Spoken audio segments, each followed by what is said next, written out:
मदन शहर में नूडल का ठेला लगाता था, लेकिन उसका काम वहाँ चल नहीं रहा था। आजकल नूडल बेचने के इतने ठेले हो गए हैं, कोई मेरे पास नहीं आता। काम बहुत ही मंदा चल रहा है, लगता है वापस गांव ही जाना पड़ेगा। मदन अपनी पत्नी के साथ वापस गांव आ गया। क्यों जी, हम यहाँ गांव में अब क्या करेंगे? अरे हमें तो एक ही काम आता है, नूडल बनाना। वही काम शुरू कर लेता हूँ।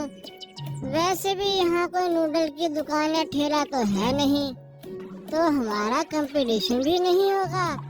सब मेरे पास ही आएंगे नूडल खाने। मदन ने गांव में नूडल का ठेला लगा लिया।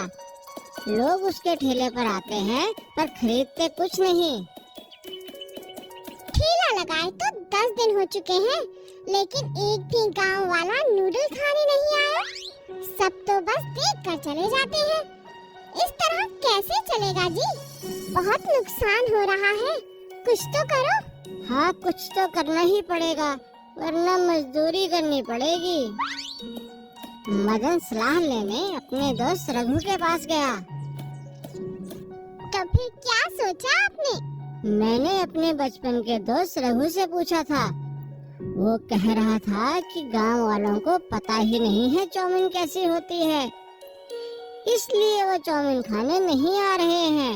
वे गांव वाले हैं, बिना सोचे समझे कहीं पैसा नहीं खर्चते। तो फिर अब क्या करें? इन्हें कैसे चाउमीन बेचें? परसों इसी गांव में रघु की शादी है। मैंने सोचा है कि उसकी शादी में गांव वालों को मुफ्त में नूडल खिला दूंगा। इससे उनको नूडल का स्वाद भी पता चल जाएगा। हो सकता है हमारा काम हो जाए। अरे वाह, ये तो बहुत अच्छा उपाय है। मदन ने ऐसा ही किया। रघु की शादी पर मदन ने सबको नूडल खिलाए। लोगों को नूडल का स्वाद बहुत पसंद आया और वे नूडल खाने मदन के ठेले पर आने लगे।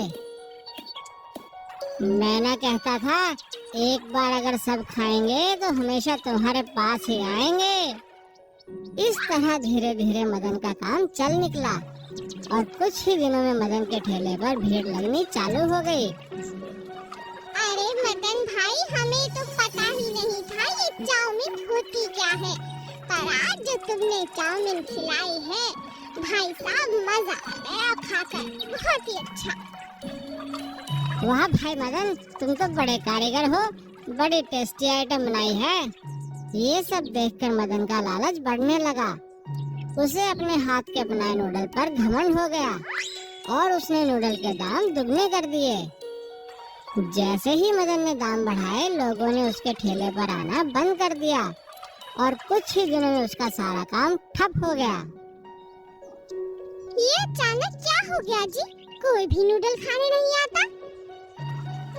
मदन, मैंने तो तुमसे पहले ही कहा था, गांव वाले हैं, सोच समझ कर ही पैसा खर्चते हैं। अगर तुमने दाम कम नहीं किए तो वो नूडल खाने नहीं आएंगे। मदन का घमंड टूट चुका था, इसलिए उसने दाम कम कर दिए और सबसे अच्छे से बात भी करने लगा और धीरे धीरे उसका काम फिर से चल